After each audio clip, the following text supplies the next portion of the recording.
Året 1930 utgör en milstolpe i svensk historia. Modernismen gjorde sitt inträde i landet då Stockholmsutställningen öppnade.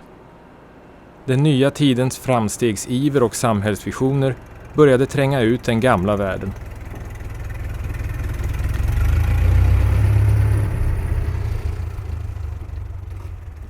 Samtidigt som modernismen fick sitt genombrott avled Wilhelmina von Hallwyl, en framträdande kulturmecenat och skaparen av det Hallwylska museet. Familjens förmögenhet hade gett henne möjlighet att stötta en lång rad museer, föreningar och individer. Hennes livsverk är mycket ett barn av sin tid, det sena 1800-talet, då många av dagens stora kulturinstitutioner kom till. När Wilhelmina von Hallwyl som nygift bodde på Erikslunds gods i Sörmland bestod hennes tillvaro av familjelivets traditionella delar: barn, hushåll och handarbete. Dolt under ytan fanns en samlarlust och en drivkraft som blev synlig i och med makarna von Hallwyls flytt till Stockholm på 1880-talet. I Stockholm visade Wilhelmina von Hallwyl sitt museiengagemang för offentligheten för första gången 1890. Makarna von Hallwyl donerade då Framnäsområdet på Djurgården till Arthur Hazelius för att denne skulle kunna bygga ett museum där. Marken förblev till större delen outnyttjad eftersom Hazelius valde att förlägga Friluftsmuseet till Skansenberget och Nordiska museet till den nordvästra delen av Djurgården. Bidragen från Wilhelmina von Hallwyl till Hazelius museum fortgick fram till hennes död. Två ytterst konkreta exempel är den Möllenborgska guldsmedsverkstaden och konstnären Julius Kronbergs ateljé, vilka hon köpte in och donerade till Skansen. Som tack för alla bidrag fick makarna von Hallwyl sina namn skrivna i sten i Nordiska museet, och Wilhelmina fick en guldmedalj med sitt porträtt. Julius Kronberg var för övrigt en av dem som fick bistånd av Wilhelmina von Hallwyl. Ingen annan konstnär fick lika mycket uppmärksamhet och så många beställningar av henne.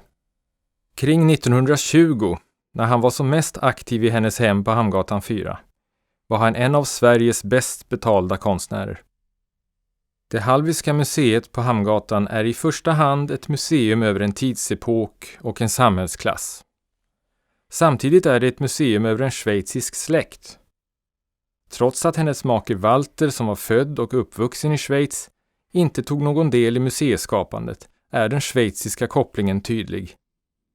I synnerhet om man ser till de kompletterande samlingar som Wilhelmina von Hallwyl skapade i Schweiz. Det urgamla slottet Hallwyl, säte för släkten Hallwyl sedan 1100-talet, kom i Walter von Hallwyls ägo på mitten av 1870-talet och befann sig i en Törnrosasömn under flera decennier. I ett av slottets torn härbärgerades en stor mängd manuskript och dokument. Åren 1903 till 1904 lät Wilhelmina von Hallwyl påbörja en uppordning av arkivet. Jag med fröken Ose, herr Schmid, Sesinger och en skrivare Hürseler ordnade i arkivet. Vi voro där från morgon till kväll. Alla brev från 1600-talet till våra dagar sorterade jag och fröken Ose, ty dessa kunde vi läsa. Under mitt vistande där lät jag snygga upp gården. Det var en faslig oordning, men så är det när ingen finns på platsen som ser efter byggnaderna. Det Hallwylska arkivet kom efter många turer att bilda en egen enhet i Berns stadsarkiv, där det ännu finns kvar. Under de många vistelserna på Hallwyl väcktes också tanken att göra slottet till en sevärdhet, ett museum.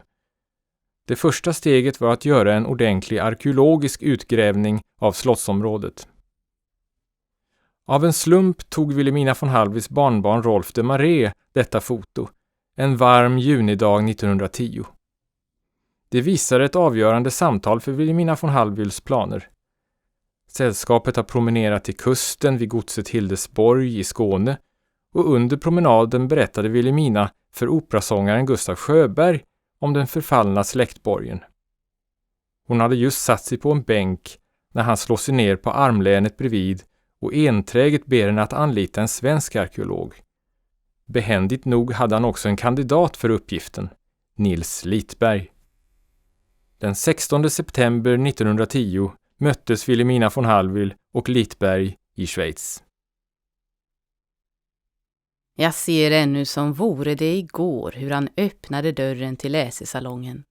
Framför Ose och mig stod bugande en lång smärtung man med ljust hår, ett par kloka gråblå ögon, en hy som om han haft smittkopporna och 2 framtänder borta i översäken.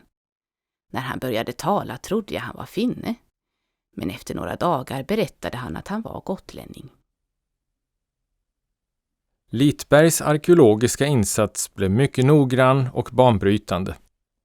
För att säkerställa en korrekt dokumentation av hela borganläggningen och de enskilda fynden gjordes först ett mindre provschakt med ett rutsystem på 2 x 2 meter för att ange fyndens läge i horisontalplan.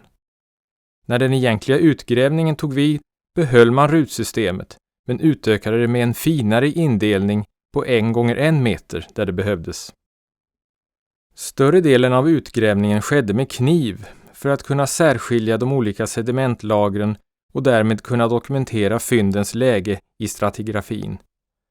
Varje fynd fick sedan en numrering där en romersk siffra angav placeringen i öst-västlig riktning, en bokstav angav nord-sydlig riktning och en arabisk siffra angav fyndläge i vertikalled.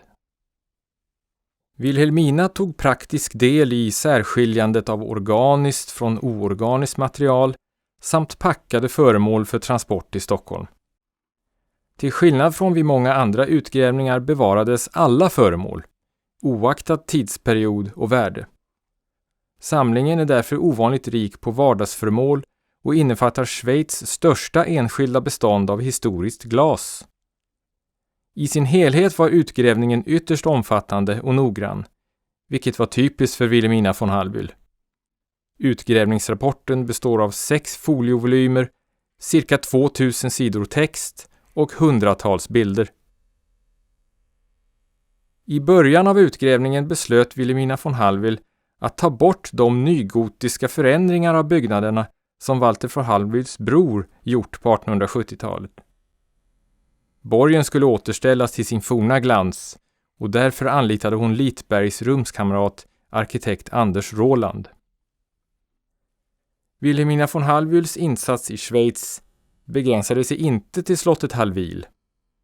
Hon inrättade även ett särskilt Hallwylrum på Landesmuseum i Zürich för de föremål som hittades vid utgrävningen samt en del möbler och målningar. Rummet ritades av Anders Roland. När Wilhelmina von Hallwyl såg rummet för första gången fann hon det enkelt och smakfullt. I sina privata anteckningar tillägger hon: Jag lät dock göra en och annan liten ändring, samt 5 nya montrar. Endast en kista av alla föremål stod kvar på den plats Littberg och Roland tänkt sig. Men detta är helt naturligt, ty de är och inga riktiga museimänniskor. Sammanlagt efterlämnade Wilhelmina von Hallwyl 3 minnen i Schweiz. Familjearkivet i Bern, slottet Hallwyl och Hallwylrummet. Arbetet i Schweiz är i mångt och mycket talande för Wilhelmina von Hallwyls roll som kulturpersonlighet. Det var hon som hade pengarna, tankarna och viljan, medan andra fick bistånd, arbete och möjligheter. Littbergs liv kom även fortsättningsvis att domineras av hennes önskningar och ekonomiska hjälp. Utgrävningen av Hallwyl tog närmare 20 år att slutföra, dels på grund av första världskriget och dels på grund av att Littberg samtidigt arbetade för Nordiska museet. Under studietiden hade Littberg först arbetat för Georg Karlin på Kulturen i Lund. Ett villkor för att Wilhelmina von Hallwyl fick anlita Littberg var att hon betalade lön för en ersättare. Hon fortsatte även att donera pengar till Kulturen i Lund, bland annat genom inköpet av Skånegården Östarp. Karlins grundtanke var att Östarp skulle demonteras och transporteras till Lund, men till slut beslöt han att den skulle finnas kvar på sin plats. På arkitekt Isak Gustav Claessons inrådan bekostade Wilhelmina von Hallwyl en professur i etnologi åt Nils Littberg. Professuren, som ännu existerar, är knuten till Nordiska museet och Stockholms universitet, eller Stockholms högskola som den då hette. Länkarna mellan de olika personerna är tydliga. Claesson hade ritat det Hallwylska huset på Hamngatan och han var styresman för Nordiska museet samt bekant med Lidberg. Lidbergs ursprung och grevinnans dotter Ellen och svärson Johnny Rosvalls sommarvistelse på Gotland bidrog till Wilhelmina von Hallwyls intresse för gotländsk kulturarv. För att främja vård av natur- och kulturminnen donerade hon anonymt en stor summa pengar. Efter hennes död fick donationen namnet Wilhelmina von Hallwyls Gotlandsfond.